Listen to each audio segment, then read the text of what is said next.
दिनांक 11 एप्रिल 2024 रोजी क्रांतीसूर्य महात्मा ज्योतिबा फुले व गुरु शिष्य जयंती निमित्ताने आदर फाउंडेशन प्रणित श्री संत सावता प्रतिष्ठान यांच्या माध्यमातून सातपूर परिसरातील कामगार नगर येथे भव्य रक्तदान शिबिर, सायकलिंग अशा विविध लोक उपयोगी कार्यक्रमाचे आयोजन करण्यात आले होते।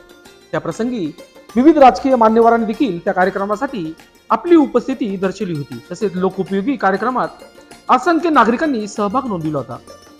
या कार्यक्रमाला प्रमुख पाहुणे म्हणून माजी उपमुख्यमंत्री छगन भुजबळ, जिल्हा नेते प्रकाश लोंढे, आमदार सीमा हिरे, दीक्षा लोंढे, रंजन ठाकरे, संतोष गायकवाड, पीएल ग्रुप संस्थापक अध्यक्ष भूषण लोंढे, नैना गांगुर्डे, अरुण काळे, सुरेश गायकवाड या प्रमुख मान्यवरांच्या हस्ते महापुरुषांच्या पुतळ्याला पुष्पहार घालून अभिवादन करण्यात आले।